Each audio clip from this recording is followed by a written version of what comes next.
The key is that Frankie from Flatbush got his ramen noodles, and that's why I give everybody the time. You see, I give you 30 minutes. I don't know what this delay is. The last couple streams, I've had this weird delay. I don't know what it is. See that? Like, look, it's like I'm doing it now. I don't know if you guys can see it or not, but it's bullshit. What's up, Jetnation? Salty Nuts is here. That's right. It ain't no happenstance. Frankie's got his ramen noodles. We are good. I'm ready to get into it with you guys, man. We got a nice foundation of Jets talk in the previous stream, and now we can get personal, up close. We can talk about our wives, if you want. Not mine, but yours. If you guys want to talk about your wives, we can do that. John Salty Nuts Magoo says JFM has been a ghost since signing his deal. Junk time sack. Well, you know what's a funny thing about the junk time thing? Like I had quite a few people tell me that the Jets got all of their offense outside of the one touchdown, of course, by Mike White in the Colts game in garbage time. And I find that to be interesting because a quarter and a half is not garbage time. Garbage time is when the game is out of reach and you're just scoring, you know what I mean? You're scoring to make it look respectable. We were trying to win that game and they were trying to stop us. Now, I will concede that they gave us a looser defense. They were it wasn't quite prevent, but it was looser. It wasn't quite as attack style, but they were definitely causing pressure. They were definitely still playing. They did not want to give us an opportunity to come back, and we were coming back nonetheless. So it's hard to say. Yeah, Mo Lake, he's funny. It's hard to get me to buy into let's see, 25 minutes of football in a game being garbage time. You know. Or even 20 minutes. If there's 20 minutes left in a game, dude, you could score 40 points in 20. You can. We already had 10. You know what I mean? We only had to score 30 points. I mean, it's unrealistic, but it's just a funny thing. So the JFM sack, while it definitely wasn't the defense didn't play well, and I know what you mean. It's like kind of it is to some degree a padding number, but the truth is the defense was trying to get their offense off the field so we could continue to try to score. So he got a sack. It was kind of a lame sack though. I'll give you that. It wasn't like he dominated, and it was kind of like I forget exactly how it happened, but I remember going But the thing is, JFM was a monster this year for us. 4 games, he was a monster. We signed him, and it's significant. It's markedly different, isn't it? Now they did. I remember the first game when after he got signed, they doubled him, but that's not been the case for most of the games following. So it's weird. I don't know what it is, right, man? Now, what do you guys think? Let's talk about the defense for a little while. Well, let me all right. Let me start with Ethan's comment, and this will get us into what I think we should talk about. Like, let's deconstruct some stuff. If you want to, I can even maybe share the screen. We can watch a couple Game Pass plays. I can't do too much because I just don't want to get knocked off or anything. It's not live, so I don't think we'll get in too much trouble. But so Ethan, what's up, Ethan? Ethan Bracolo says the game against the Colts shows that this team are willing to fight. Oh, well, I'm sorry, willing to battle till the end and not give up like past teams. Dude, I could not agree more. Like, it's not to say I'm not disappointed, right? Like, even though I'm one that continuing the narrative, like, hey guys, we got to be patient, right? And I do. I feel that way. As even though I'm just as disappointed when we get burned or we drop a pass, I'm just as disappointed as anybody else. Every game I'm hoping is that miracle game, truly. But I'm pushing that narrative. It's like, hey, let's try to calm this down and not be so torn up because we know we're not going to do much this year. We want to see guys like Elijah Moore, Zach Wilson, AVT, Michael Carter, Bryce Hall. We want to see these guys, get their hours, get their experience, and start to click. That's what we want to see. It's most important, in addition to our coaches and everything else. But the one thing I can say is that we lost our starting quarterback, Zach Wilson. 99.9% of Jets fans said this is the worst. We did nothing to prepare for this eventuality. We have no contingency plans, and we were furious and sad and disappointed. And Mike White comes in, throws for 405. Then we all started going, holy shit, this is maybe Mike White's our Tom Brady. Wow. Then he throws a beautiful touchdown, has 95 yards in the first quarter, and not the entire first quarter, just in the first two drives, and we lose them. And then we're like, now we got a 15-year-old or 14-year vet scrub who in his last start threw for 91 yards and had a 26 quarterback rating. Yay. And he throws for 317. So it's kind of nuts, like to think that with all that going on, this team found it in themselves to fight till the end. And our offense, guys, with a minute and a half left, I think it was a minute 20, right? A minute and 20 left. We were knocking on the door to get to 37 points, one touchdown, make it a one-score game. If we score that touchdown, I'm telling you, we were getting that onside kick. That's the way it goes. It's the way it goes, man. Momentum swings are real. They tipped the pass, they intercepted it, and the dream died. But that doesn't remove what we did up to that point. And right, Jets Blues nails it. He says they're young. They don't. Like when you remember Ryan was talking in the last stream, really good comment. He said, I'd like them to be football intelligent enough to know when the penalty is a good penalty. And I'm with it. And that goes for offensive linemen. It goes for defensive backs. It goes for linebackers. You know what I mean? Like guys that know like when to take a penalty, when taking a 15-yarder even is better than not doing it. It's better than the play is going to be, right? So there's those times. But to expect that out of this team right now, I think it's a little bit forward thinking. It's like they're not there. That's not where they are yet, So I love it. I think that's what I want them to be. And the fact that we have so many young guys that look like they're keepers.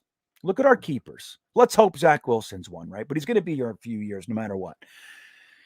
So we got Elijah Moore, like Zach Wilson, right? Elijah Moore, AVT, most likely Becton, right? Let's be real here. Becton. I'm going to say Mims, even though he's having some trouble right now. I'm also going to say Corey Davis is going to be here a few years, right? Michael Carter.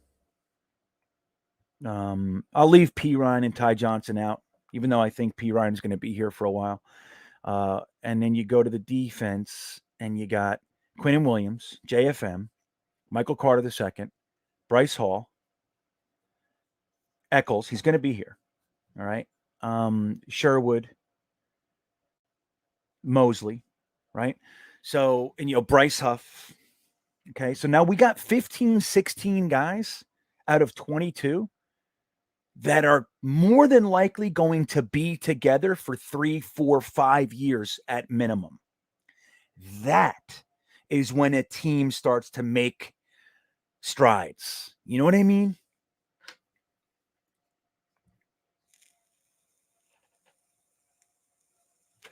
So it's crazy, man. It's crazy.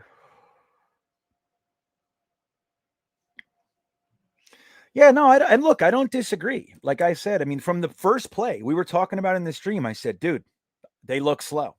I called Quinn Williams fat. I said, look how fat he looks. And what I meant by that was I have no problem with somebody being fat. But I said, for the guy that's trying to stop somebody in the backfield, he looked like his stride was even slower. I mean, we were all blown away. So I don't disagree with that. But you can definitely look at the fourth quarter when dude, by and large, Jets teams for the past 10 years are done at that point. And this team was done in New England in that situation. They were done. They wanted to go home. They were done. This game, they weren't. And that is a positive. And I know what you're saying, horseshoes and hand grenades. I understand, but that's not really what I'm saying. I'm not saying, look how close we were. I'm saying that they made it into a game when everybody thought it was over. And it wasn't. It ended up being over, but it wasn't over. If we score there, dude, that's as exciting as it gets. Imagine, can you imagine if we scored right there, which we were gonna? We just marched down the field. If that dumb tip, right? Now you got to give him credit. But if we scored 37 there and we got that, can you imagine the excitement if we even kicking that onside kick? But if we got it, dude. And that's what I'm looking for this year. I'm looking for hope. I'm looking for progress. I'm looking for what we saw out of Elijah Moore. I'm looking for what we saw out of AVT. AVT the past 3 weeks, 4 weeks has been a fucking monster, man. Okay? Like it's not even a joke. The guy's a monster. And still imperfect. Okay? But he's a monster.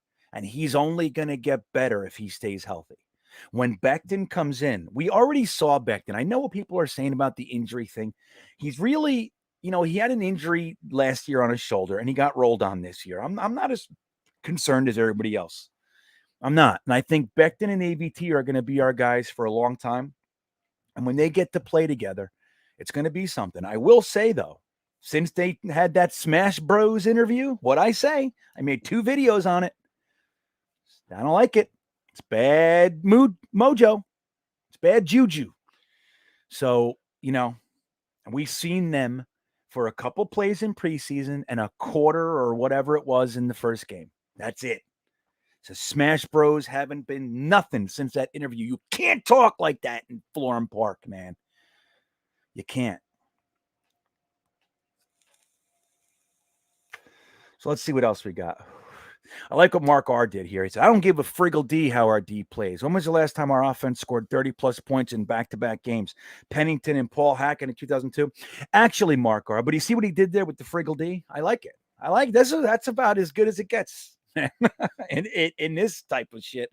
So the last time we scored 30 points consecutively was first year of Adam Gase. The 2 games preceding the Bengals game. One was the Raiders. I forget what the other one was. Both wins. Scored 34 points in each of those 2 games. And then we went into Cincinnati with the chance to really start making a playoff push against a winless Bengals, and we lost. So we just paid them back, which is cool. But I'm with you. I totally agree. Like, look, the first 4 weeks, we were talking about how our defense is surprising. Holy shit. Our defenses, these young guys, we thought they were going to get shredded all year. And they looked pretty good. We got some sacks. We were pressuring the quarterback. All kinds of stuff first couple weeks. It was like, wow. And the offense couldn't get out of its own way. And then the offense starts coming on and the defense can't get out. It's like, all right, that seems right on par for what I expected this year. It just does. All right, let me get to the super chat and I'll roll it back up. The Darnold guys, they're going to be quiet. You want to know why? Because they're wrong. You know what I'm saying? People that have a hardcore side on an argument is because, they wait. They sit and wait until something backs their argument up. That's all right. It's normal. But yeah, they're not around. What's up, Sylv Scouts? Thank you, my friend. I appreciate the super chat. Salah's supposed to announce the quarterback tomorrow. Thoughts on who will start, what the depth chart will look like at the position? Flacco, great job as always. Thank you, sir. I am 90% certain that it's going to be, I feel like 99% certain, but I'll keep it at 90. I think it's going to be Mike White, and I think it should be Mike White. I see no reason to put Zach back in there and see him elongate this injury, especially because they're clearly not calling penalties when guys dive at his friggin' legs. Right, dude? We saw that. We saw it. That guy dove at his knee, and we didn't even see a flag. And nobody in the NFL talked about it. Never. Only me. Why? Why am I the only one pushing that narrative? What is this? I didn't see. I'm telling you, it was nowhere. I looked. Nobody said that is an atrocity.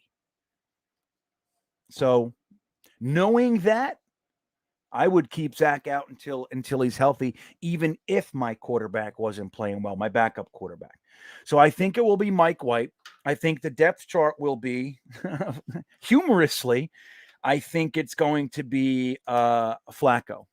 Number 2, I think Josh Johnson goes back to the practice squad, and I think that's a bummer, dude. I do, because Josh Johnson came out and showed, hey, man, I know this offense. Because don't forget, Josh Johnson was in this offense last year. That's what people, it's just a funny thing, Sylv, and I've defended this all throughout. You know, how many times have I made the joke, we have a veteran quarterback? Nobody wanted to hear it. I kept hearing, we need a veteran quarterback, the fucking Jets, Joe Douglas. And it's like, well, we have a veteran quarterback for the reasons that everybody wanted, which was to benefit Zach. We didn't want a vet really to play. We did in the event, but that's not what we wanted a vet for. We wanted a vet to be that benefit to Zach Wilson. And we got him. He's been sitting on our team the entire time, not on game day, but that's only 3 hours. You know what I mean? It's only 3 hours a week that he's not with him.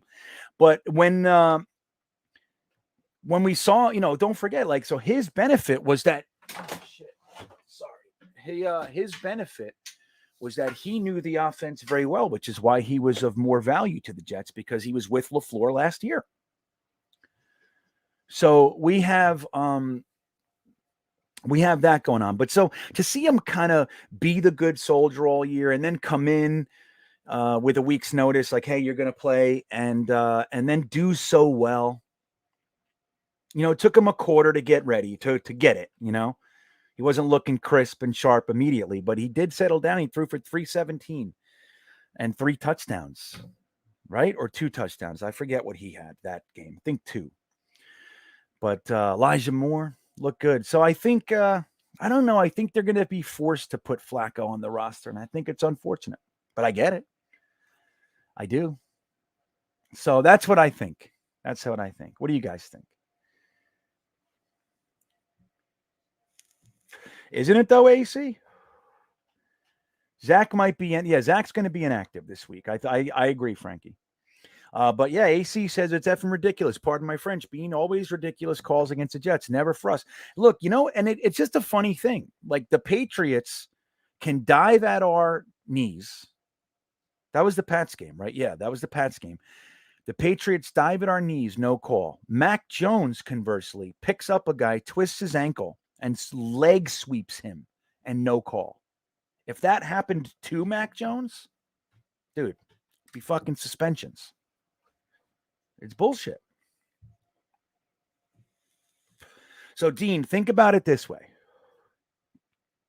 2 weeks ago, let's say 3 weeks ago, when Zach went down, everybody was talking about, we have the worst quarterback situation in the NFL. In that week, Joe Douglas went out and added Joe Flacco. So now we have 2 vets, and John Beck, a well-known quarterback coach, former NFL quarterback, to add to Matt Cavanaugh, who's looked very, very good since LaFleur went upstairs. He's a completely different guy. Animated, running around, you know what I mean, on the sidelines, kind of talking to the player, all kinds of stuff. Really cool. Rob Calabrese is always on the bench with the quarterback with a Microsoft Surface in his hand looking at stuff. He's always right there. So we already had Calabrese and Cavanaugh in the past week, like past 2 weeks, but we added Flacco and John Beck to the room. So now we got LaFleur, Cavanaugh, Calabrese, John Beck, Flacco, Josh Johnson, Mike White, Zach Wilson. It's not bad, dude. And that's the thing. Like, look, there are 2 ways to look at this. One is this. Well, there's 3 ways, and I'll give you the negative way first. The negative way is Joe Douglas knew he didn't do a good job. He was too risky, and he panicked and went and got Flacco when he should have just kept him. He was on our roster, and we let him get away, and we wasted a 6th-round pick to bring the guy back that we already had, right? That's one side. The other side is this. Joe Douglas sitting there going, I really have confidence in Mike White. I also have confidence in Josh Johnson. But you know what? I got a week to make this choice. Trade deadline's in a week, and I'd rather be safe than sorry. And we have a GM that's not scared of the way he would look outwardly. And he said, I don't care if it's right or wrong. I don't care about how I look. I want to make sure I have a quarterback here. If Mike White should flounder and Josh Johnson should suck, wow. Josh Johnson should suck. He went and did it. So, and that's kind of like an honest, like acknowledgement, like, I took a risk. I don't like it. I'm gonna cover my ass right now. And that's a positive to have a benefit like that, to have the, to have a GM that just is willing to do that. You know what I mean? Like Maccagnan. Let me tell you a story about Mike Maccagnan. Mike Maccagnan traded 3 second round picks to move up 3 spots in the first round to draft Sam Darnold. Okay.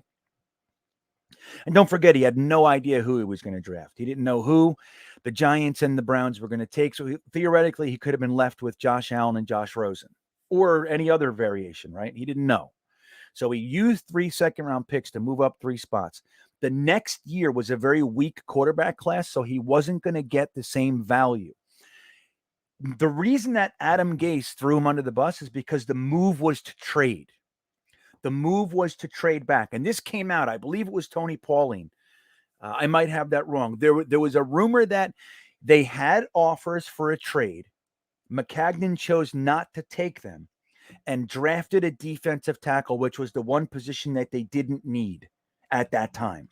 So the reason he didn't take the trades was because nobody was going to give him 3 second round picks to move up, 2 in 1 year and 1 in another. Nobody was going to do that because there was no quarterback up there worth doing that. Now, Dwayne Haskins was there, and the rumors was that the Redskins were willing to move up.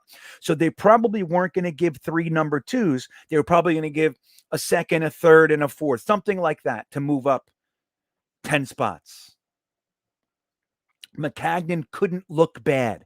He couldn't look like he just paid 3 seconds to move up, and now he's going to take a second and a third to move back. You see what I'm saying? Where Joe Douglas would have said, okay, well, the value's not there, but I'd rather get a second and a third back of those 3 seconds than nothing. Because I don't need a defensive tackle and I don't need to use a number 3 pick on any position up here because I don't need it. I can bounce back to pick 8, pick 10, and I can get my edge rusher there. You see what I'm saying? That's the difference. Where Joe Douglas just showed you that in a lesser degree, but he showed you that. Let me send a 6 over to the Eagles, get a guy I know and trust to come in here. And if I don't need him, I don't need him. But I only have a week left in the trade window, and if I don't do it and these guys suck, I'm going to regret it. Let me just do it. See what I mean? And that's how it goes. Thank you, Flatbush Dre. You see, I'm trying to think about it. I spend a lot of time thinking. You know what I mean? Wouldn't that be hilarious, Jay Spector? That, even if it was for a 6th. But could you imagine sending him over to the Panthers for a 5th?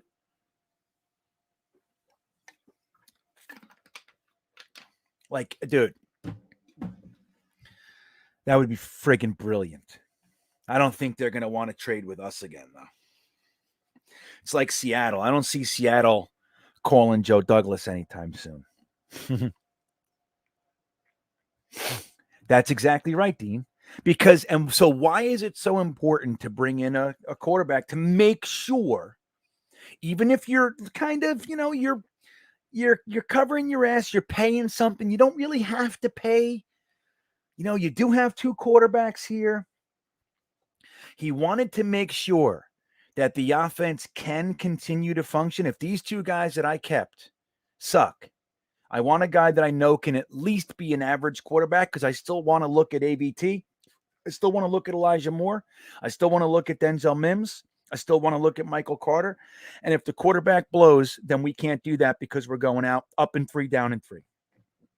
And there's that's no way to see anybody. And we know that because that's what we were doing. We were going 3 and out Remember, we had like 3/4 without a first down a couple games. It's like, what is this? So I look, I'd rather not spend a six. I love 6th round picks. I'm almost, man, like, I know I love the first round and all that shit, second round. I love seeing who slips out of the first and who you can get. I love that stuff. But honest to God, I'm a really big fan of 4 through 7. I really am. Did you see there was a guy I was pounding the table for? Not that anybody cares what table I pound on. You know what I mean? Like, it's not like I could influence Joe Douglas. There was a player in 2020 I wanted so bad. He was a walk-on to Michigan State. He was the first walk-on ever voted captain, and he was voted captain twice. His name was Kenny Willekes, or they call him Willekes sometimes. I like to say Willekes. It is what it is. Kenny Willekes, he was injured his first year. He came in. The Vikings, interestingly, got him in the 7th round with a pick that we traded to the Vikings in some trade. I forget what it was. But it was our 7th round pick that they had, and they used it to take Kenny Willekes in the 7th. I couldn't believe he made it to the 7th round. And and he ended up getting injured his first year. He just came in a couple weeks ago, and he's got 2 sacks already, 3 sacks. The fucking animal. He's just this traditional overachiever. You know what I mean? He's one of those guys. I love those guys. I love the guys that nobody gives a chance. A little bit too small, a little bit slow. And he just, no matter what, it's like a Danny Woodhead or a Welker. Like those guys, for all intents and purposes, by all accounts, they shouldn't make it. But they do anyway. They do it anyway. They don't care.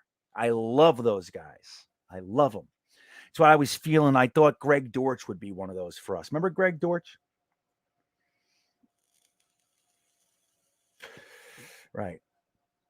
That's just so funny. I'll put that back up. Joe Flacco to the Panthers for a third. That's hilarious. It really is, man. Let's see. Jim Leonard, right? Jets Blues. He's another one. There's lots of those guys all over the place. Donovan Peoples-Jones for the Cleveland Browns. He was another one. Like, I would have used our 5th. I loved Bryce Hall. But let me tell you what I really would have done with our 6th. We traded that 6th back to the Colts for Quincy Wilson, the cornerback. And I didn't like that move. I didn't like it. I understand it, but I didn't like it. And I think JD felt like he owed him. Like, he gave him the 6th for Nate Hairston, and Nate Hairston didn't meet the requirements, so they had to give us the 6th back. So he gave it back to the Colts. They gave us another cornerback, so it's fine, but he kind of said, all right. You know what I mean? You know what I'm saying? So that's what I think happened. I think there's some of that stuff. I think JD, even though these people that don't like him, Jamal Adams, Marcus May's agent, they don't like him, I think he's a man of honor. I think he shoots straight with people, and when they give him the rub, he's not going to play with you. It's just that simple. That's what I think. You see the way he took care of McClendon, and McClendon sang his praises, man. Sam Darnold sang his praises. Avery Williamson took care of those guys. Said, hey, man, here you go. He did it for chump change. You know what I'm saying? So that's how I take Joe Douglas. I think he's a no bullshit. And if you're going to give him bullshit, he's not going to play that game. And people go, he doesn't even fucking call me back. You notice all the guys who say shit, they're all whiners and things aren't, you know what I mean? They're kind of, you can see it.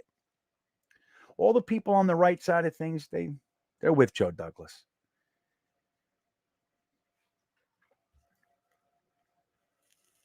Yeah, me too, Friggle. I love day 3. Like, it's so funny. Like, they push day 3 to like ESPN 6. You know what I mean? Telemundo. It's just weird. It's like, the first one's a big deal and Goodell's there and everybody's there. And then the day 2 is a little bit less. And day 3, you're like, nobody cares. I can't wait. I'm making wings for day 3. You know what I mean? I love it.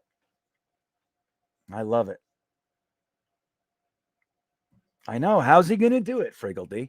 So, you think we have, let's say we win 5 games and we have like the number 4 pick, right? 4 or 5. Would you rather trade back and like trade back to 7, 8, 9 and get in a first the next year. And so make sure we still have 2 firsts, because this is it. This is the end. He didn't stockpile 2023. He didn't do that. As a matter of fact, I think we even gave away our 2023 7th. So this is it. This is what JD's pulled together. 3 years. Oh, I'm sorry. No, 3 years, because he had the extra 3rd and the extra 5th from Leo. Did he do anything else? Yeah, he got like the 6th back, and still, like, he did some other stuff. And he, you know what he did? He did in the draft trade. So he made 2 4ths and an extra 6th in the he made a, what do you say? He traded back the 2nd, got an extra 4th for it from Seattle. Then he traded back. So I think he created 3 4ths and a 6th in his first draft, which is not bad.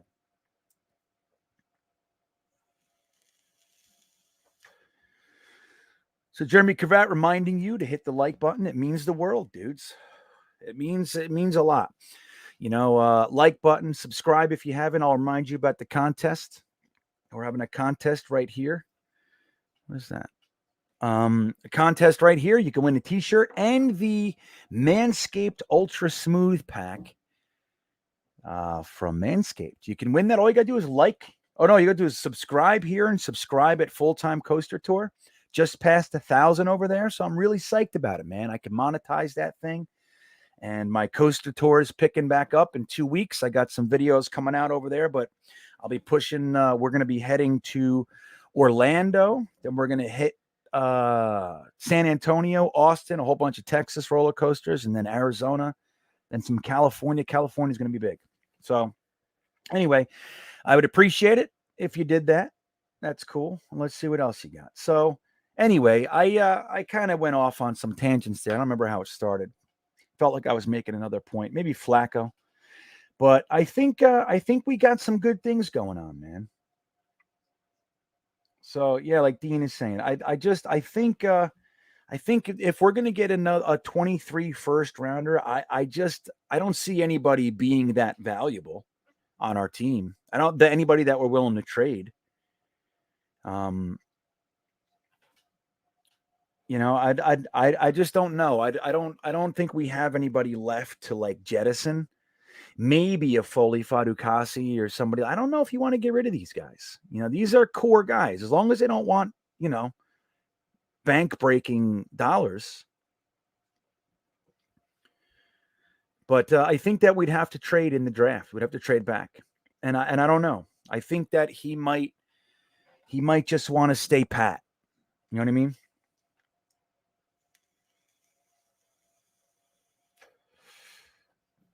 I know. Isn't that great? Joe Klecko was a 6th. There are some really great late round picks. We've done well over the years with undrafted free agents too. We have quite a few goodies. Yeah, Mark R. Temple losers. Muhammad Wilkerson, Robbie Anderson, Matt Rule. Yeah. Well, look, you know, you gotta give it to Robbie Anderson, though. Robbie Anderson was an undrafted free agent. You know his story? He actually was academically ineligible to play football. Like, he played a year, then his grades were bad enough that he wasn't able to play football, and he went and got tutors, and he spent a whole year getting his academics up so he can play, and he played really, really well. And then nobody drafted him. He thought he would get drafted, and he didn't, but he worked his ass off, man, with all these tutors and everything. And then he came out as an undrafted free agent, worked his ass off again, and was really good, dude. You know what I mean? Now, he just happened to come on a team that had a major vacuum at wide receiver. So that was good for him. But man, you got to give it to the guy. Not, you know, more undrafted free agents make nothing of themselves. And Robbie Anderson, he did well for himself. Just got that 2-year extension. And you got to give it to him. So Bib Dibby says, bottom line, Joe Douglas has had 2.5 years and the Jets are still garbage. That's not the bottom line at all, dude. I don't even know how people can come to that conclusion, Bib. I really don't. Look, so the first year, you want to say he had 2.5 years. What did he have the ability to do year one? Give it to me. I'm gonna let you answer so we can talk about this. I'll let you answer that. And we'll go from there. What was Joe Douglas supposed to do in year one? Where the coach was, let me just remind you of the landscape. The draft was done, free agency was over. The coach was already here, decision-making power to Joe Douglas. Adam Gase was on the same plane. The reporting structure was coach, GM, owner. So they had equal footing. But Adam Gase was already here, got in the owner's ear, got McCagnon fired, and essentially got him to consider Joe Douglas, right? So Gase was theoretically more powerful than Joe Douglas. Joe Douglas was not the man yet. So that whole entire 2 years, he was equal with Gase. So don't forget that. So now I will wait for your answer. Tell me what he was supposed to do year one. I want to hear what you thought, because I thought the Khalil move was brilliant. Didn't work, but that's what he was left doing, trying to talk people off the couch because there was nobody out there. Year two was a tear. He made the decision to tear it down, blow it up. He got rid of Jamal Adams. He traded Avery Williamson, cut Bell. You know what I mean? That's what he did last year. Last year was the cleanup. It's year one. But I want to hear. I want to hear your side. Tell me what he was supposed to do year one, and I'll listen, and we'll have a legitimate discussion. Okay, Bib? You're a good dude. You're here all the time, and I always value your opinions. I just disagree, and I want to know. I want you to convince me. John Nolte, thank you, sir. Salty Nuts himself, thank you for the super chat. The Jets don't seem to make any halftime adjustments at all. Well, I think in the last game they didn't, and in New England it didn't look like they didn't look like they did either. The first few weeks it did look. Actually the first 4 weeks it looked like that's all they were doing. It looked like that was one of the things that we were talking about. Like one of the positives that we were all discussing was clearly they went in at halftime and came out as a different team. A lot of different play style, different schematics, things like that. So I don't know why they're not anymore. In the last game, it was like, so I look at particularly on defense. It seemed like I don't know what this soft zone thing is.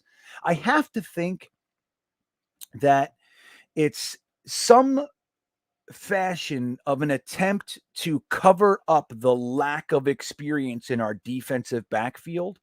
Like that's the only thing I can come up with, John.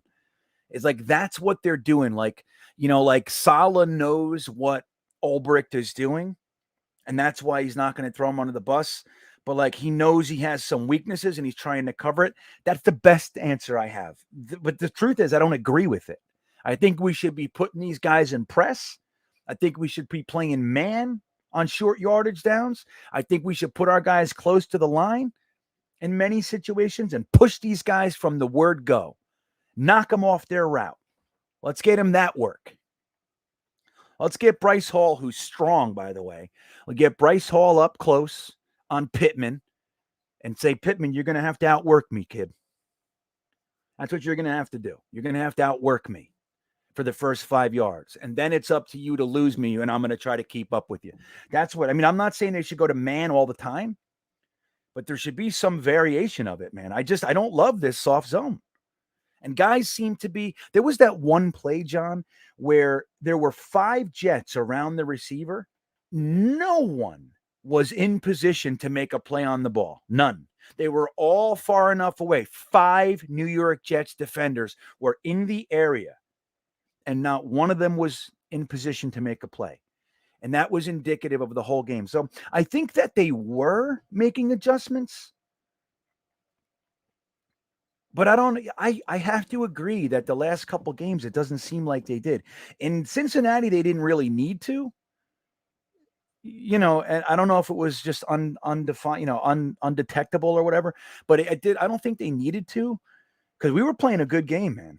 It was a good game. I mean, we looked like we should have lost. We were down 11 with 4 minutes to go, but they were playing a good game. But yeah, I don't know. I think again, we're gonna have to watch this coaching staff learn. You know, you know what I'm saying. So that's what I think, John.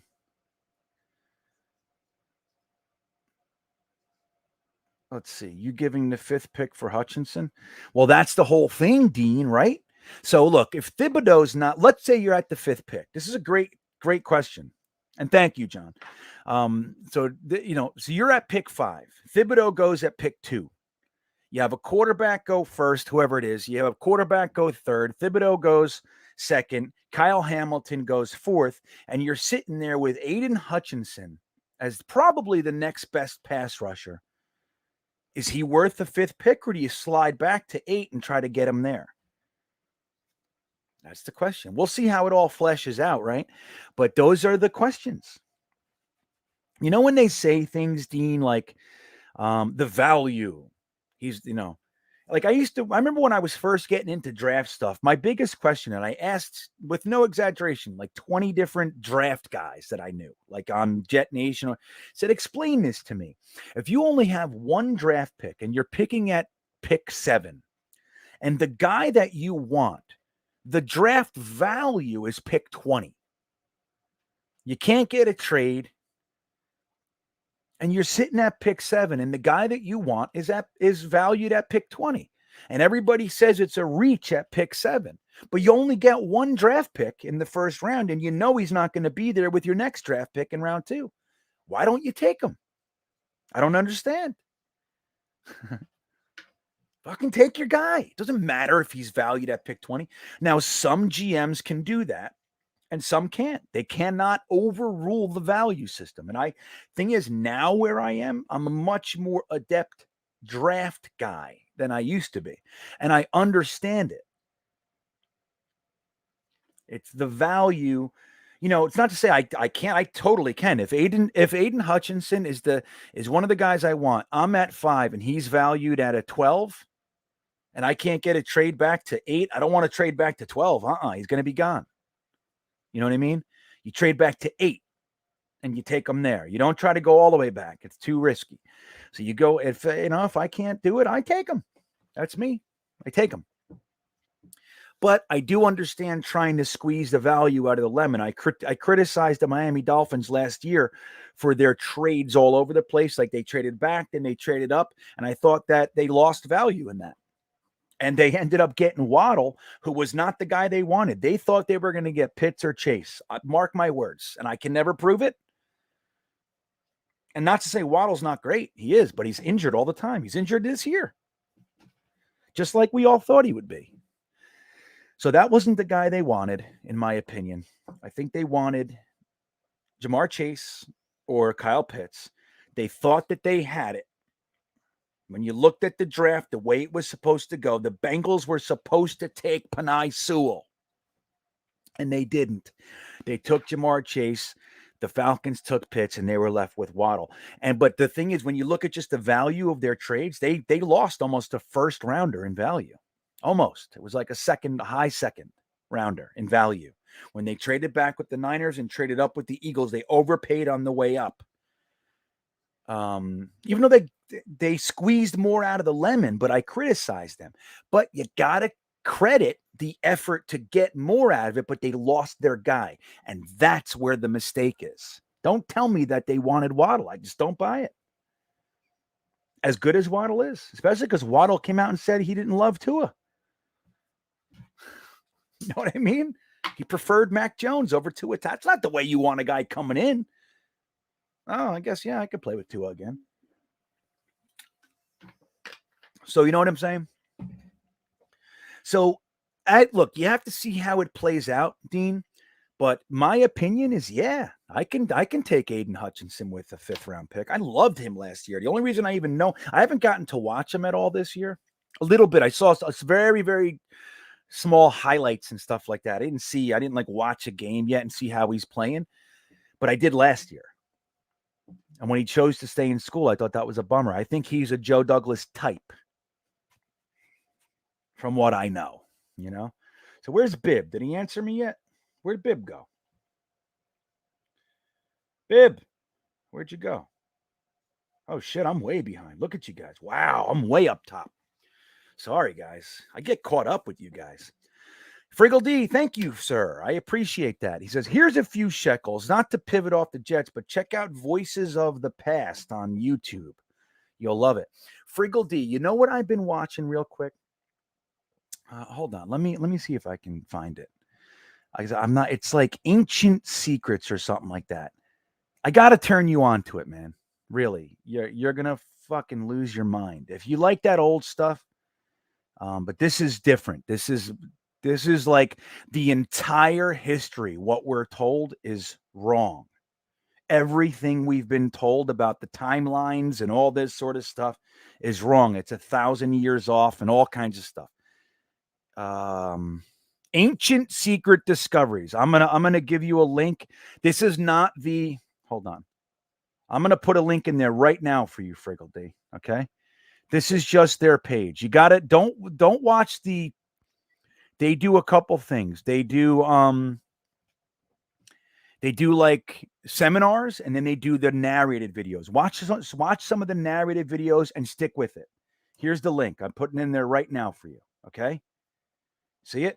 That's me down there. GreenBean. Friggle D, that's for you. Anybody else too. But that's for you, buddy.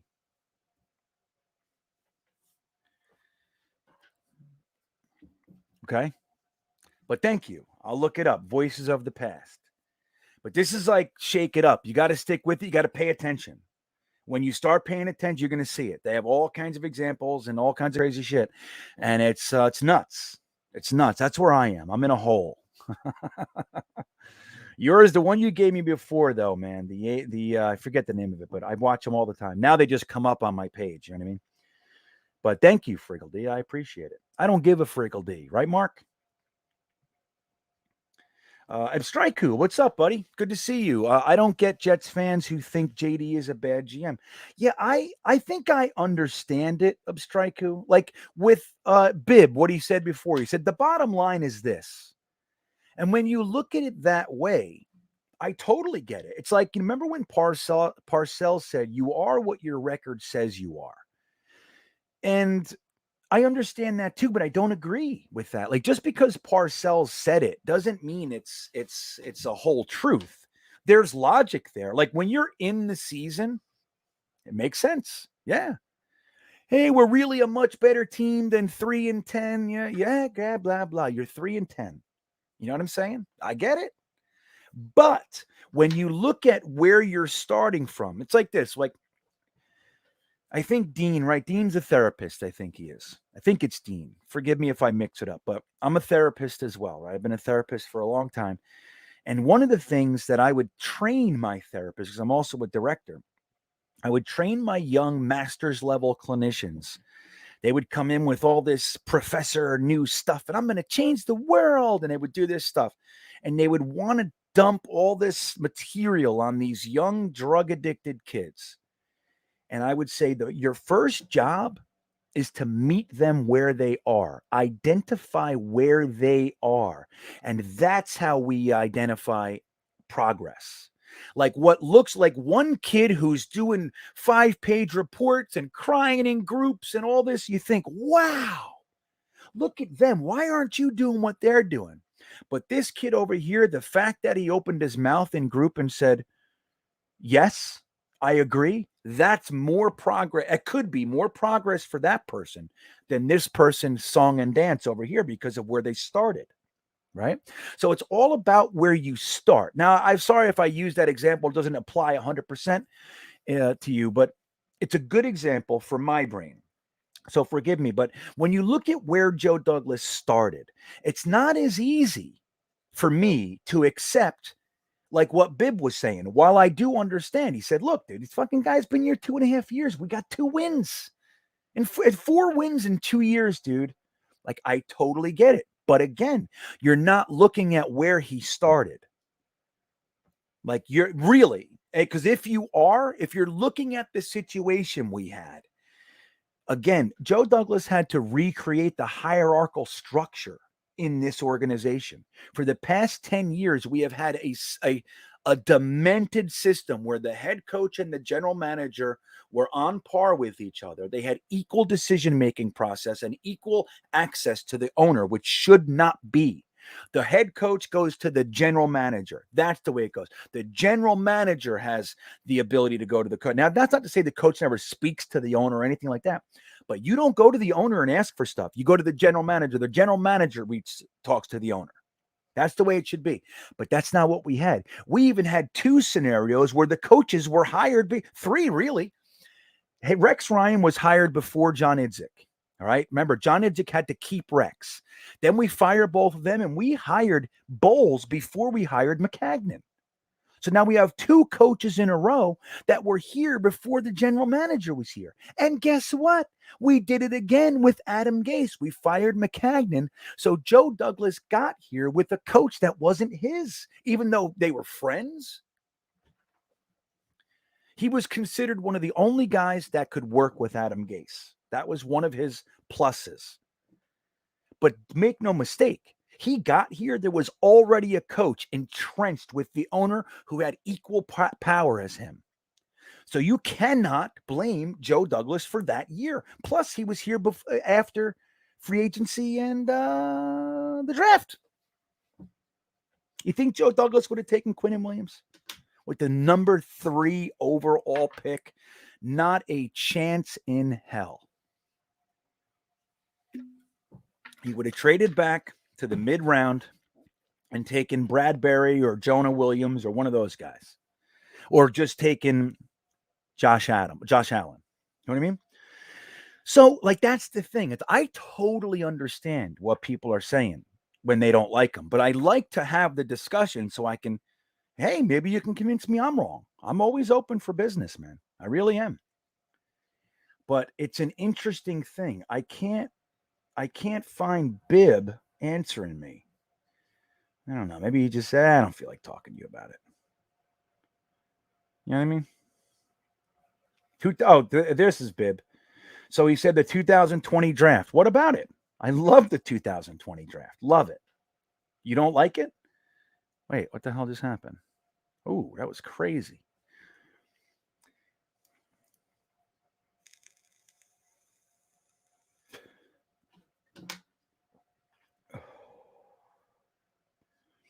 So wait, I'm sorry, Bib. I'm looking for you, buddy. I just can't. Yeah, all I see is 2020 draft. That's all I see from you. Maybe I missed it, but so the 2020 draft is significantly better than people are giving it credit for. We already have Bryce Hall and Mekhi Becton, who are studs. Mekhi Becton's hurt. It's not he got rolled on. So we saw him play last year. He was nothing short of dominant. And you got to give it to him. Don't forget, DeBrickashaw Ferguson's first 3 years, Jets fans wanted him gone. Jets fans called him a jag. Fucking DeBrickashaw Ferguson, dude. It took him 3 years to really get it together. He was good. He was fine, but he was an average tackle. And we took him with the 6th overall pick, I think it was.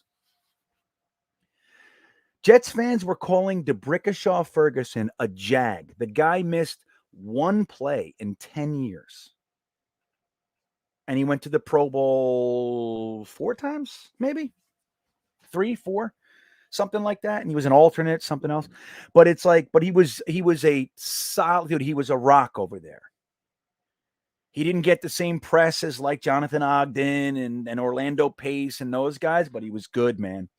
And Jets fans, the first 2 years, they were like, this guy's a bust. This guy's a jag. He's never going to be better than a jag. And believe me, I know because I was on Jetnation in the greenhouse, right, Matt? Matthias Simon will tell you. At least I think he will. Him and I were on these message boards way back in the 90s together, man. And believe me, I argued about DeBrickashaw Ferguson all the time. Like, give him a chance, man. Give the guy a minute. So with Becton, Mims had 1 bad game. Even the game against Cincinnati where he dropped the touchdown, it was really only 1 drop. He had 3 other catches. I think it was. It was right. I think it was 3 catches. And he had the other one that was called back. Like, dude, he had a good game. He has one bad game in his whole career, and people are writing him off. You got to give Jabari Zuniga and Ashton Davis their time, dude. You got to give it. You don't evaluate a draft class till after 3 years. That is the rule of thumb. Guys look great and fail. Guys look like shit and explode. Happens all the time. Braden Mann is a punter. He's hurt. You know what I mean? You guys don't like LaMichael Pirine? I love him. I don't think he's Emmitt Smith, but I love him. He's going to show you guys. You'll see. You'll see. Mangold was like pick 22. First round. Same year as Ferguson. But that's the funny thing. Who remembers? Where's Matthias Simon? Where is he? Matt, help me out. Oh, wow, I'm way behind. Let me go to the bottom. That's not true. Listen, man, there were 600 players who got put on waivers that day. 5% got claimed. All right? That's you again, you have to look at the whole scenario, dude. There were great players all over the place. He was injured. Who's going to want to put a waiver claim in on a guy that's injured? Nobody. He was injured. Jabari Zuniga came in. He played one game, and his first game he had a sack and he had 2 more tackles. I believe one was a TFL. I might be wrong. So a sack and a forced fumble. Give the guy some time. The first year he played 5 or 6 games, and they had him at outside linebacker, which is not what they do. He's not what he does. He's an in the dirt defensive end. Now, the injury things, that's problematic for that draft. These fucking guys can't stay healthy. I don't know what it is with that. There he is. There's Matt Simon. Look what he says, everybody. Matt remembers. He was with me. Yes, GreenBean is 100% correct. Jets fans in the first 2 and even 3 years of DeBrickashaw Ferguson's career, there was a louder chorus that he is a jag than he is going to be good. When guys like me and Matt were like, dude, give him time. He's got everything you want in a left tackle. Bullshit, he's a jag. We should draft another one. All that kind of stuff. It's the same shit every couple years that you hear. That's why, like, I really recognize. Now, I don't know if Joe Douglas is going to be a success. I don't. But what I can say with absolute certainty is what I see the guy doing is what I have wanted to see the Jets do since the 90s, dude. I haven't seen it.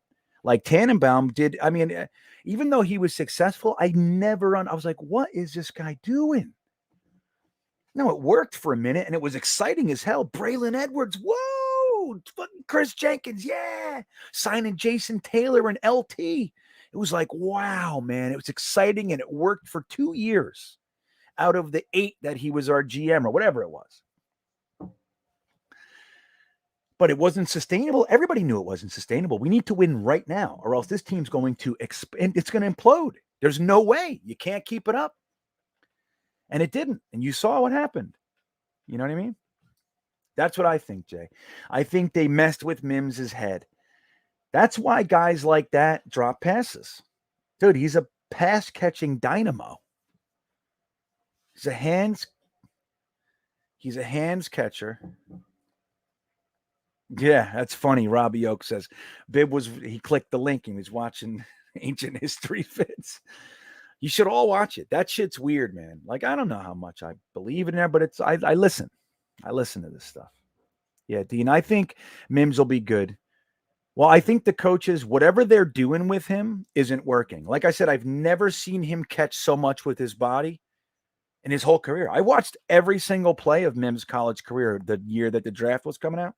He was one of my favorites. My real secret favorite was Laviska Shenault. I fucking love that guy.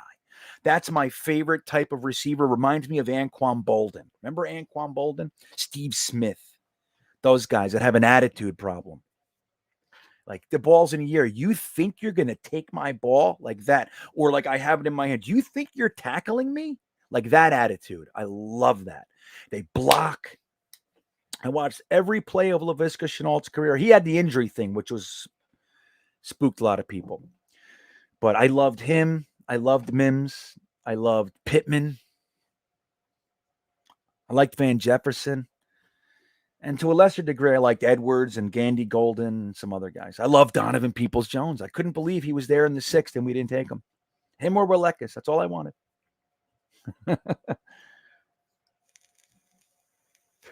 How can you possibly say he's been underwhelming? Did you watch the games last year, Tony? Dude, he was dominant last year. Now, if you want to say that he has been injured more than you think is good, I'm right with you. But I don't think he's injury prone. He got rolled on. He's had one injury that was because of his play. His injury was really because of Greg Van Roten getting destroyed, and the guy rolled on his leg. And big guys on the offensive line, they can't get rolled on, man. It happens.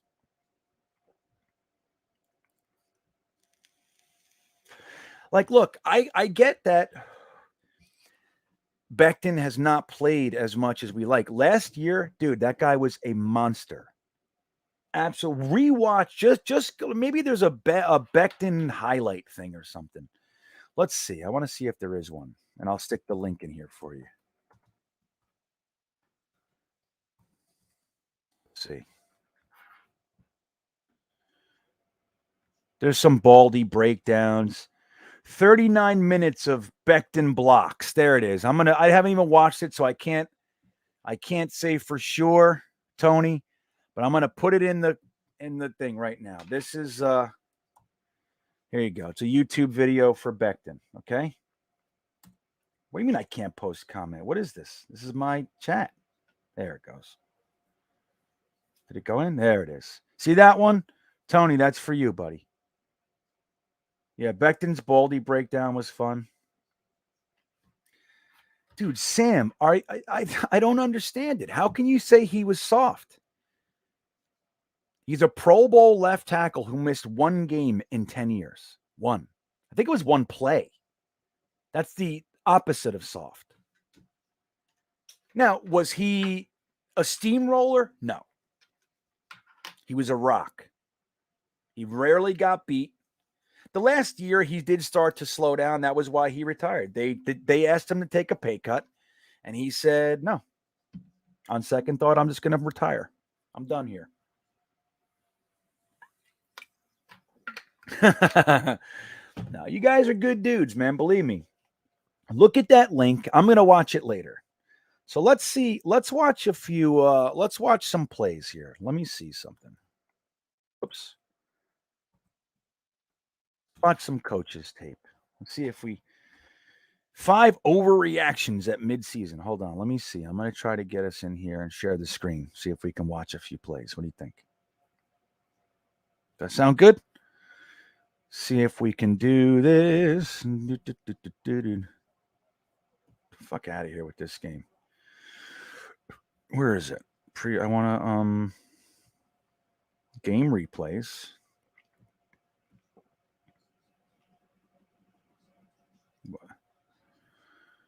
There we go. Hold on. All right, so we'll watch a couple plays. Let's watch like the first couple drives or something. All right, try to see how we do here.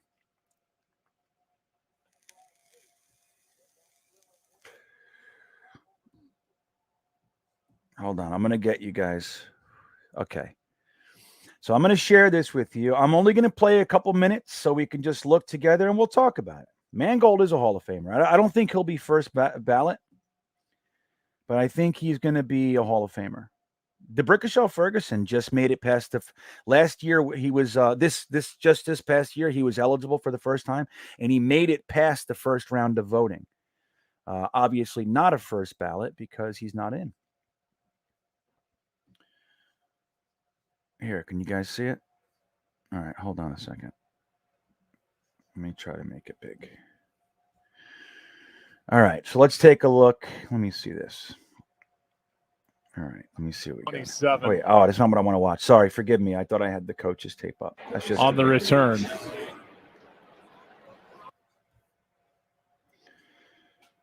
All right, let's do this.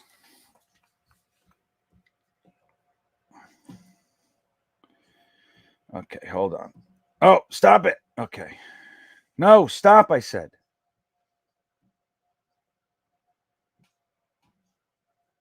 All right, so, all right, that was the. Can you guys see? All right. Brick was saw. I left that up there, Sam. Hold on a second. Um,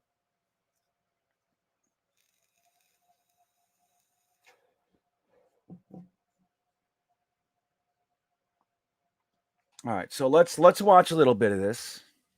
And we'll see how it goes here. Okay. So here we go.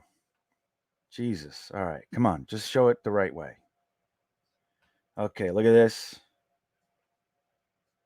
It's choppy. Okay, who was that? It's Crowder on a little check down. Crowder was the check down there. Do you see that? Do you see the way Mike White scans the field? I'm really impressed with him. Look at this play already. Now look at this. This is a pick six, by the way, that was dropped.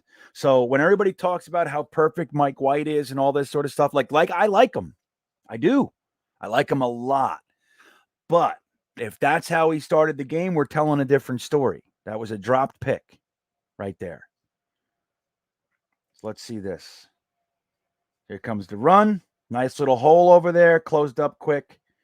I don't know why we run to Van Roten's side. I think that's kind of silly. What happened there? I missed it. All right, so we're punting. So let's get out of here. All right, we'll watch some defense action.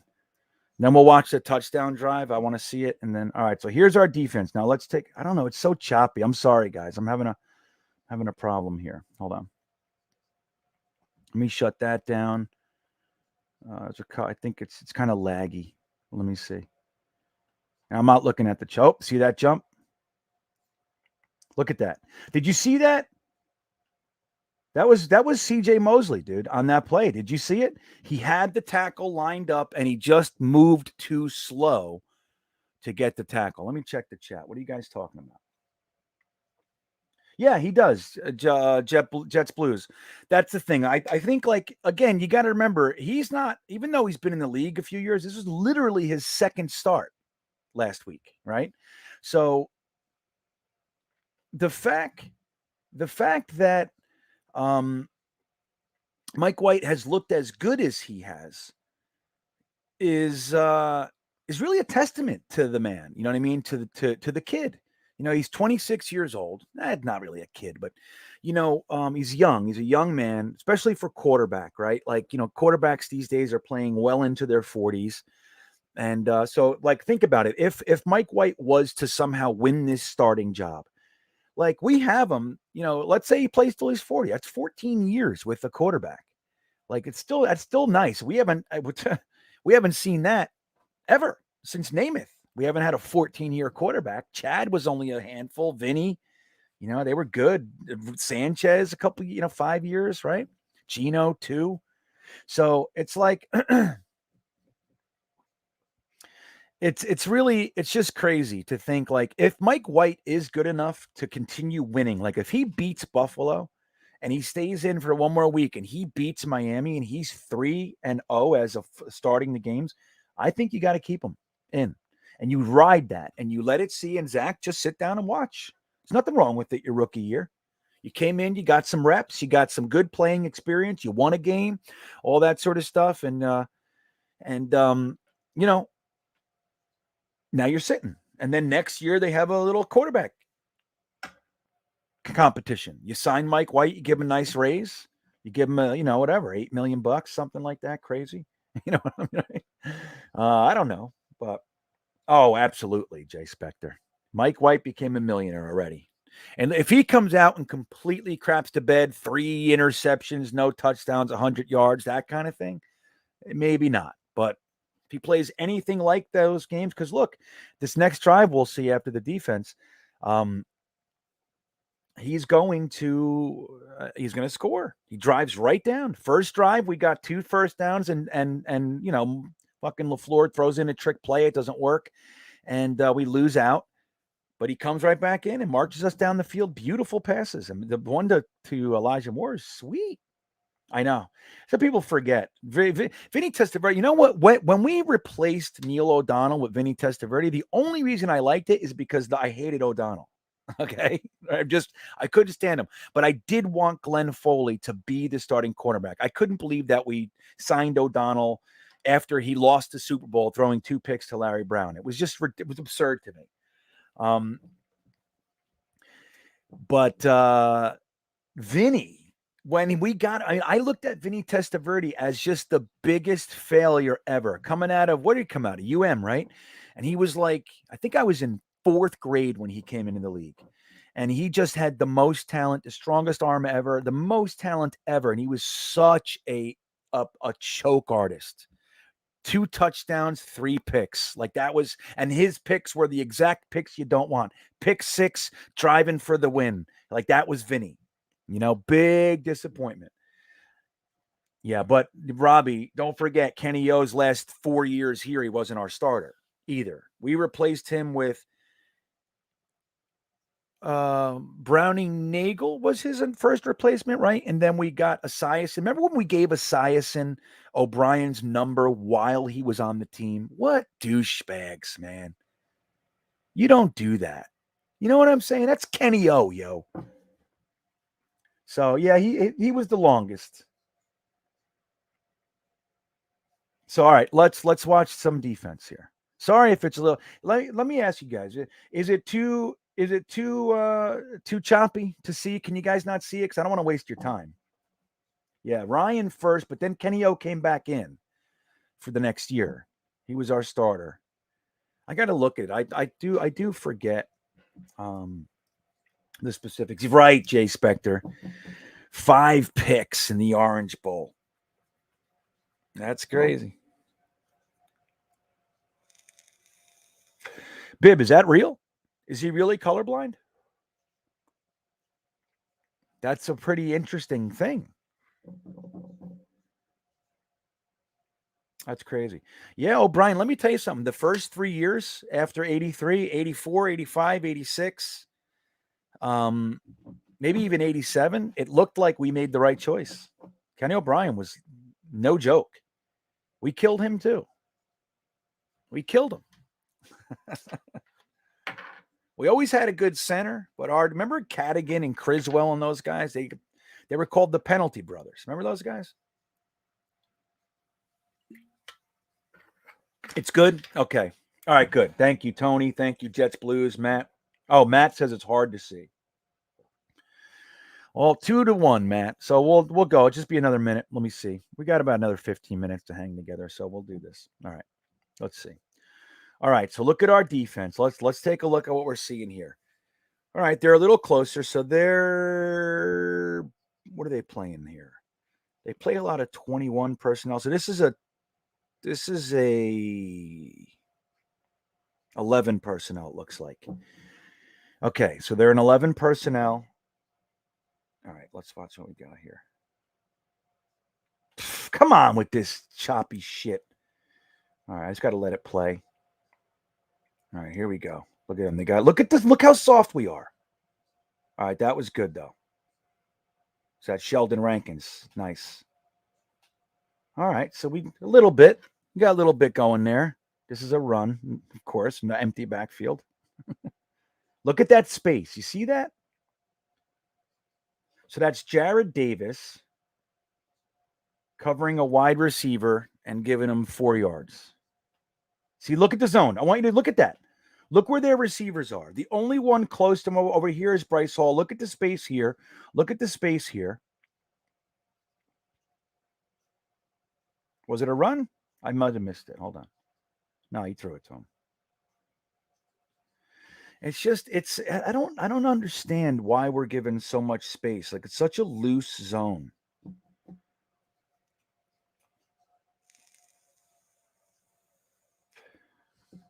I don't know, guys. I don't know why it's doing this. Look at that. Here's this one. Oh my God. Look how slow we are. Marcus May still running on 2 ankles.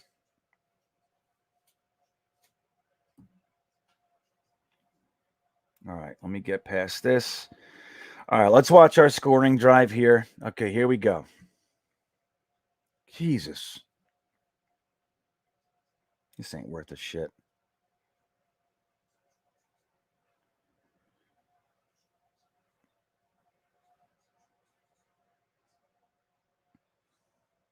Okay. Beautiful. That was Cole, right? Yep. Cole's got, he's doing a lot of nice hand sketching, man. He's the full extension there. That was not an easy catch. Look at that run, Michael Carter. Left side runs. That's what I think we should be doing all day. Obviously not every time, but look at that. Oh man, that was a nice pass to Keelan Cole again. Good route. He lost them. Got 2 yards of separation. Boom. It's all you need.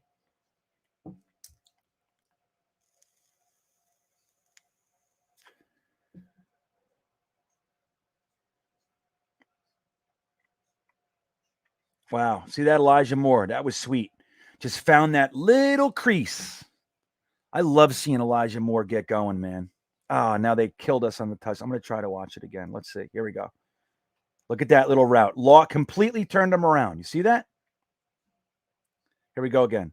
Watch Elijah Moore on the bottom of your screen. Look. Oh, he goes over there. He bit. That's what happened. That was a nice design play. Beautiful. He completely bit. Oh, we got to watch the dance. Boop, boop, boop, boop, boop. All right. So I'm going to shut this off so I don't get in trouble. But there you go. So not bad. What's Frankie got to say? Yep. That's what that was. Right. 11 personnel trips. Bunch to the right side. That's what that one was. Yeah, you know what it is, Trenton? No, it's like I'm trying to manage it, but if you move the mouse, it stays up there the whole time. And if I don't, it's hard to keep going. I don't know. It's not the most optimal thing. I'm sorry. Let's see. Oh, Abstriku, thank you, sir. Guys, can we all just take a deep breath and then together in unison say what we were all thinking? Fuck Geno Smith and Jamal. That's pretty good. Yeah, we can do that. That's funny. I know it's kind of a bummer to see Russell Wilson come back. But you got to be happy for Russell Wilson. Again, I'm always in favor of the best players playing. I just am. But I really want Seattle to keep losing. You know what I mean? It's just I really want them to keep losing.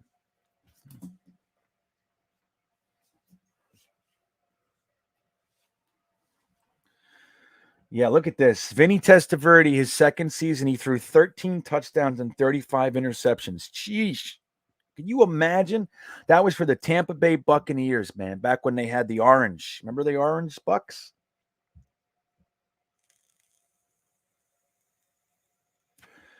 I don't either, Mikal. I really don't. Or Mike Mikal. I don't understand it. I don't think people do the best job remembering accurately. Like it's like, unfortunately our memories are tainted with emotions, right? Like we have all kinds of emotions. And I don't mean you, I mean us, like me, people, right? We remember our feelings for a lot of that. And don't forget, the Brickashaw Ferguson was on some bad teams and he was on some good teams. 10 years, we didn't have to worry about the left tackle spot for 1 minute. We had our left tackle. He played every play. So did Mangold, man. Mangold didn't get injured until like his last year or something like that. We had our center and our left tackle the whole time. I think Mangold played 11 years and Brick played 10. And they were solid, dude. They were as good as a good gets. Now, was the Brickashaw Ferguson Orlando Pace? No, he was not. But was he among the better tackles in the NFL for 10 straight years? Yes. Yes, he was. See, that's the thing, Frankie. So Frankie's talking about that play. There was quite a few plays where Mike White seems to have, and the last few games really, that the offensive line, while still spotty, right, they are so vastly improved that you have to give them credit. You have to give them credit. Don't forget, there's been numerous injuries to the offensive line. Obviously, Becton. Then Fant went down, and you had to put Chuma Edoga in there. Elijah Vera Tucker didn't play the entire preseason. They started Fant on the right side. Moses was on the bench. There's lots of stuff. Plus, it's a brand new offense, brand new unit. But the last couple weeks, you have to, if you're being objective, you have to say what's real. Like, what's real is like, are they where I want them? No, they are not. But are they improving on an almost weekly basis? Absolutely. And the thing is, while Mike White seems to have a lot more time than Zach Wilson does, is because there's the offense, because he's using the checkdowns. It's loosening up it's giving the defense more to think about. Okay. So they're not just pinning their ears back going to get him because he will throw it. He will beat you with it. You can't do that to him. So that's where we got to get Zach. Zach has to be able to take, okay, you want to rock? Okay, right there, boom, right over your head. It's like that old saying, throw the ball where the blitz is. Throw it where the rush is coming from. What does that mean? Right? It's an old saying. And what does that mean? When a guy's rushing in, that's usually because, like, so if there's a blitz coming from the right side, what that means a lot of the time is that guy is no longer being covered like he was looking like he was being covered when you check the defense. Right? When you check the defense, you're looking at what you're seeing, and hopefully they're disguising this blitz, and the guy comes. You feel the pressure over there, you look over there and throw it to that guy. Because he's open. You know what I mean? It's like when you have quarterbacks like Sam Darnold, who, like, the blitz is coming and he starts to freak out back there. He gets a little bit of happy feet, and what he wants to do is get out of there and reset to look at the field. Sometimes you can't do that. You just got to go like this. Boom. You got to be able to make the quick hit. And then what they start to do is they start to calm down with that stuff. And then once they do that, then you can get the running game going.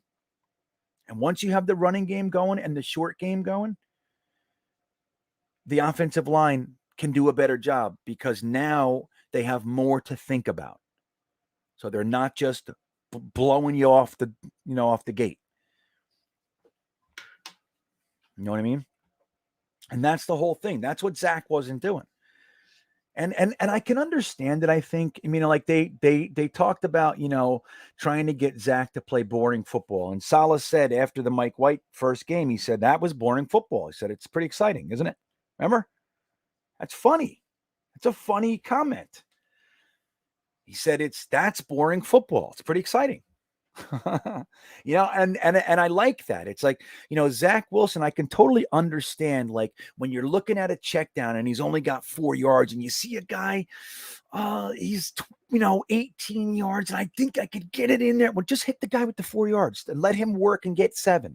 You know what I mean? And I think that he's having a hard time swallowing that. But seeing Mike White and Josh Johnson, for that matter, come in and take those when they're there, because it keeps the sticks moving, man. You don't have to get the whole field in one play. Matter of fact, it's actually contrary to the goal if you do, because you want to stay on the field. You want to give your defense as much time as you can to rest. You want to give their offense as little time as they can to score, to beat you up. And if you play a sound game, you can keep their defense on the field. You can keep their offense off of the field. And when your defense comes on, they're ravenous. They're fresh. And then if they have depth, they can rotate and keep guys fresh. Like, think about this. You got, just for example, you got Thibodeau on the left side. You got Carl Lawson on the right side. You got Quinn Williams and Sheldon Rankins in the middle. And then rotating in, you have Bryce Huff, Jabari Zuniga, John Franklin Myers. That's the rotation. You see what I'm saying? Instead of where our starters are now, because we're so beat up with injuries, that's the guys coming in on 20% of the plays to give your main guys a blow during those drives. And everybody's fresh. That's how the Eagles did it. That's how the Niners did it. That's how they did it, man.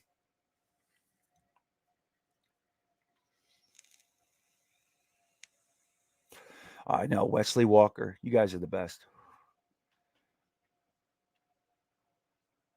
I know. Dude, that's the thing. It's like Wesley Walker was so good. He was so good, double teamed, blind in one eye. He had to compensate for that, and he worked it so well. I loved Wesley Walker, man. That was when I first got in. Like it was like Freeman McNeil. I think Altoon wasn't there. I'm fairly certain that Altoon wasn't there yet when I first started watching. I kind of remember his first year when everybody started yelling Toon. I remember my grandmother watching a Jets game, and we were sitting in the living room in Nutley, New Jersey, and my grandmother likes to. My grandmother loves football. It's loved, thank God, rest her soul. But um, she would watch the Giants and the Jets, and she root for both of them. I don't care what anybody thinks. I like both. That's how she was. My grandmother was a firecracker. And so I remember her when Altoon caught a pass. I never heard of him before, and I was already watching the Jets. And I remember her going, Toon, my grandmother, listen to him in there, Toon. So, but anyway, I loved Freeman. You see Freeman McNeil right here. I loved Freeman was my favorite offensive player, hands down. But then Wesley Walker, Altoon, Mickey Schuler, they were like family to me in my mind. The defense, you had the sack exchange, and then that went to Kyle Clifton, came in. I loved Kyle Clifton, man. Such an underrated linebacker.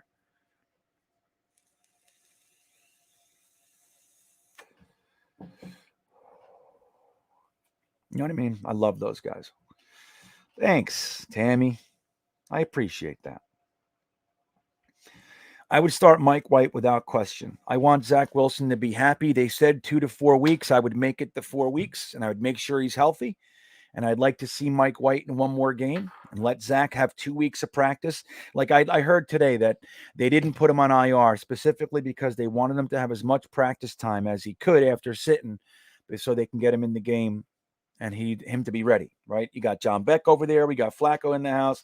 Got Josh Johnson over there. Let Mike White play. Let Zach Wilson get his legs back under him. He was having a rough time before he was exited with that atrocious injury, non-call. So, I think I don't even think it's a question. I think Mike White's going to start, and I think that's the way it should be. You know what I mean? And then we can watch, depending on how he plays. We'll see how it goes. Take it week to week.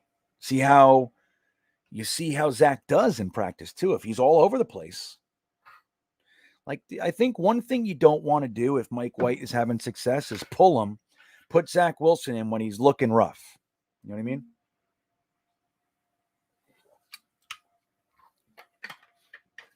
Yeah, I loved Lance Mel too, Salty. I know, Tom. I missed the chant too. What's up, Dark Soldier? Good to see you. Yeah. Gitmo Bob, what's up, buddy? He says Walker was amazing because he could turn his head as much as he needed to see a pass and who never slowed. I know, dude. He was incredible. I still remember him and O'Brien had that deep post they would run. I would know it as soon as they lined up. I was a little kid. I was like, oh, here it comes. I would see it. And Walker would just go in a deep post and he would just throw it directly straight ahead. It was beautiful. They would connect on that all the time. All the time. It seemed like it never stopped, never failed. You know what I mean? Tammy, what are my expectations for this Jet season? Well, I'll tell you what. Honest to God, this is a lot of what I expected. Now, I didn't expect the defense to get, more like, the New England game 40, what was it? 54. Oh my God. I didn't expect that bad. And I didn't expect the Colts to hang 45 on us. But I got to say, overall, this is what I was hoping to see. A couple wins. I was saying 7 wins. That's what I was saying.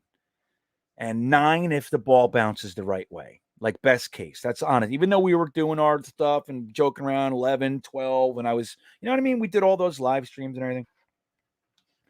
Like honestly, in my heart, I was like, there's no way we're winning 12 games. You know what I mean? Come on. There's no fucking way. But it's fun to do that. And I like doing that sort of stuff. I really do. So I think we'll probably still win 5-7. Don't forget, after Buffalo, we have the softer portion of our schedule. And I think that if we can put some things together, like, listen, the first 4 games, the defense were the heroes. No, they weren't dominating, but they were keeping us in games. Absolutely. Without question. If you don't remember that, that's on you. That was the way it was going. The defense was overplaying what we thought they would with all the rookies and the injuries and all that stuff. Don't forget, Carl Lawson, Jared Davis, Sherwood went down the first game. LaMarcus Joyner went down the first game. You know what I mean? So there was a lot going on back there, and they kept us in games for the first few weeks. Then the offense starts to put some things together with Mike White. And outside of the Titans game, that was the only game we really did anything. And then the offense starts to put things together and the defense falls off a cliff. So it's like sloppy and soft and tired and fat and lazy. So it's like up and down and all, but we're seeing progress. We're getting to see young guys get their time. And there are times where these young fellas that we drafted look good, man. And that's what I want to see. Elijah Moore had his first breakout game last week. Nobody's even talking about it. We're talking about the defense. It's like me, I'd rather focus on the good stuff. So not that I don't see and talk about the bad stuff, but it's like, I don't know. I'm kind of talking. It's like, there are some shows out there. I turn them on when I'm driving and 20 minutes in, I'm like, Jesus Christmas. All they do is talk about the negatives. There's no positives. Like, so I want to see the positives. I want to see, like, I did not expect to go to the playoffs this year. That's why the first couple weeks were so annoying, because I wasn't seeing progress. And I want to see progress. That's all I care about. So let me say, realistically, I think 5-7 wins. That's what I'm looking for. And I don't care about draft position right now this year. I'm choosing not to because I want to watch a team grow. Like last year, it didn't make any sense because none of these guys are going to be here. Gates isn't going to be here. Sam Darnold, and I mean, all these guys. It was like, dude, this team needs to be blown up. So I didn't want to win because I didn't care about these guys. Now we got 2 years of draft picks I want to see develop. We got more than half of our draft from last year is on the field. It's crazy. The first four picks are playing every single game. Well, Zach's hurt right now, but you know what I mean. And then you have Michael Carter II. You have Sherwood was playing. He's on IR. Nasruddin was playing. I think he's coming back. But anyway, so I want to see these guys develop. I want to see Eccles is playing, obviously, and doing well. It's important that these guys get their reps. So that's where I am, Tammy. Sam Aiken, thank you for the super chat, my friend. Wayne Corbett was my favorite wide receiver. If he had any more talent, he would be illegal. I agree. Damn, man. I know if that guy, I don't know what else he could have did. He was, I can remember a handful at most drops. That guy caught everything. And then he started with the concussions, and that was terrible. You know what I mean? Because Corbett and Keyshawn together were such a good complement to one another. And the thing is, they didn't like each other on a personal level. They didn't like each other. Remember the book and all that shit? They did not like each other one bit. When they were on the field, they blocked for each other. They were animals out there. Keyshawn and Corbett were known as blockers. They put their whole body into it, man. And they protected each other. They were good. Corbett was amazing. I think he was 12th on our depth chart, they said, the first day. 12th. Can you imagine? Like in training camp when he got a whole bunch of camp bodies around and he just kept catching everything. I said, let's give him another shot. You know what I mean? Let's give him, let him come tomorrow. Kind of a thing.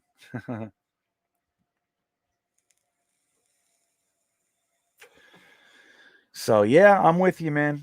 Thank you. Yeah, that was one of my favorite games ever, Jay. One of my favorite games ever.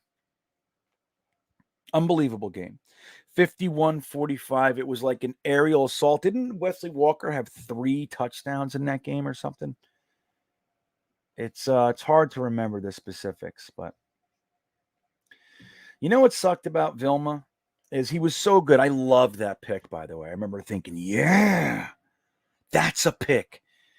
It's just they put him in a defense that he wasn't going to thrive in, and then they drafted David Harris, and he came in when Vilma got hurt. He came in and dominated. So it was like, oh, there's our guy. That's the guy for this job. And then they got a second and a fourth. They were supposed to get a second and a third, but then they made that, they did that little thing where they don't sign them yet or whatever. And it goes down to another round and,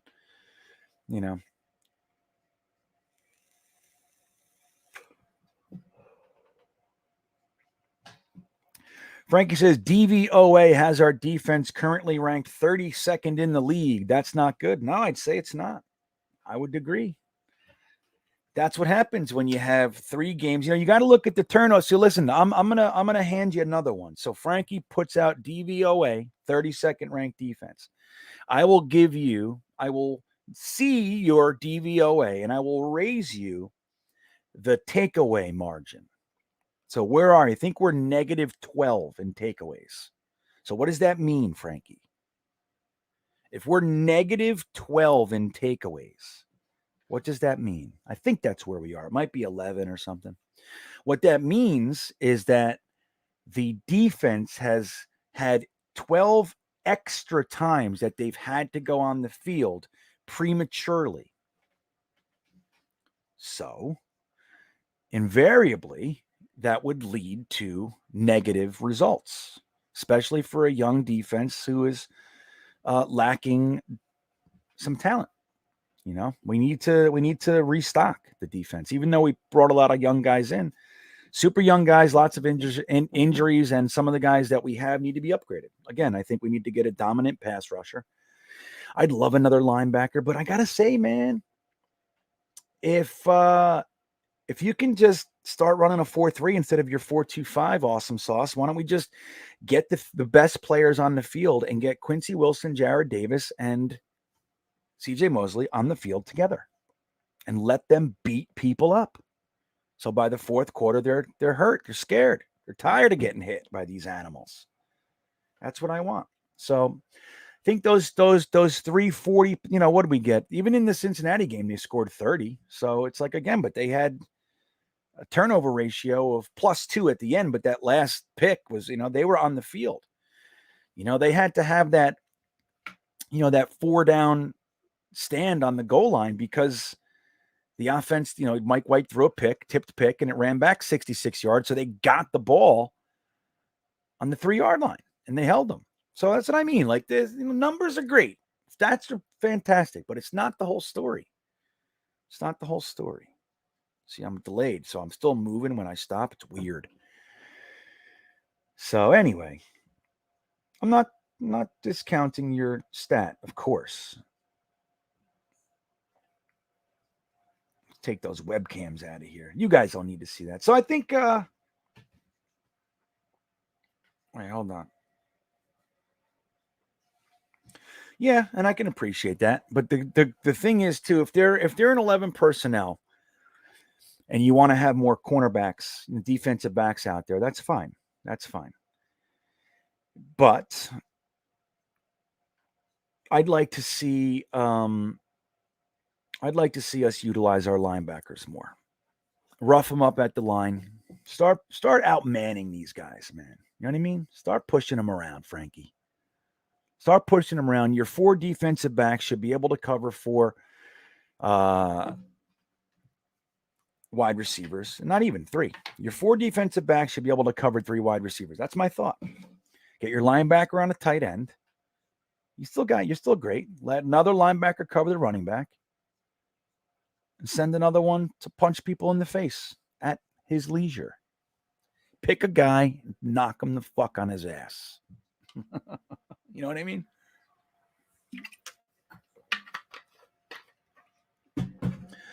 So John Salty Nuts, thank you, sir. He says, "Is this the week GVR is on the bench for our new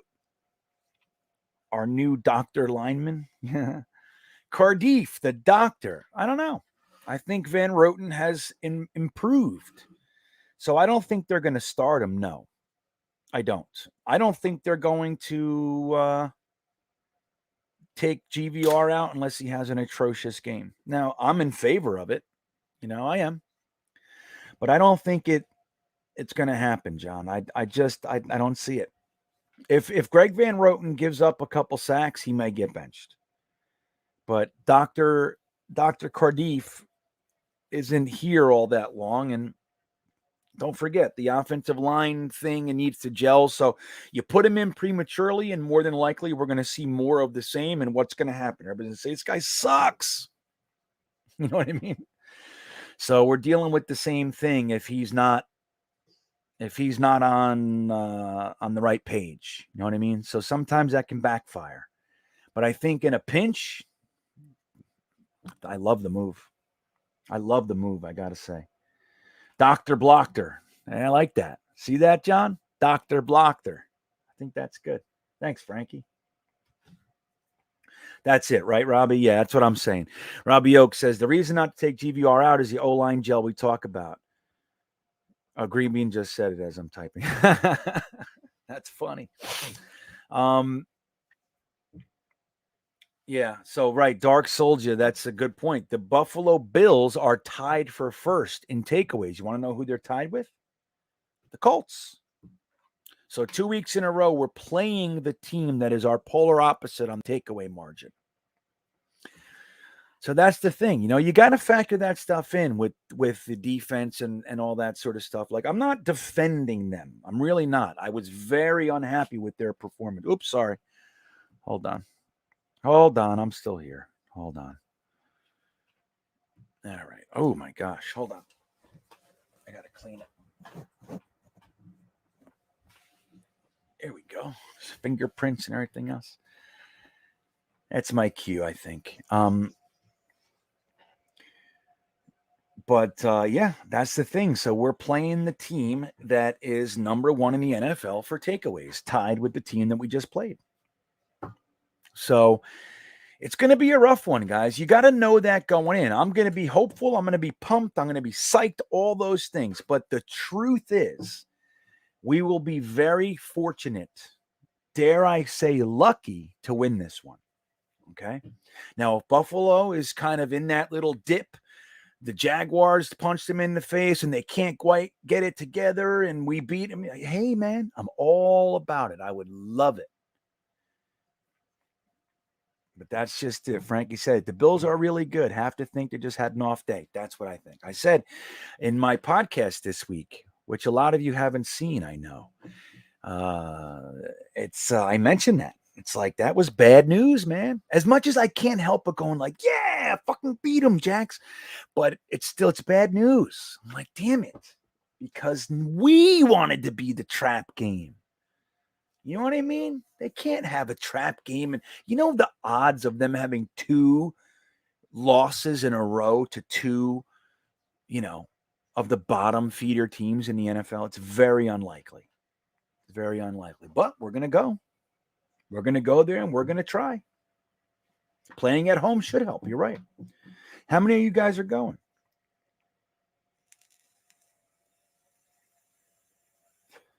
Any of you guys going?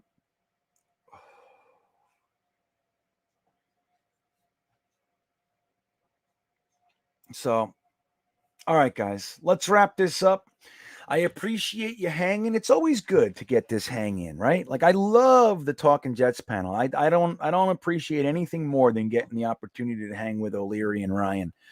2 of my favorite dudes out there, man, truly. And you guys are always there, so it's awesome. This one has its own little touch, its own little positives. You know what I mean? It's special to me. This one's good.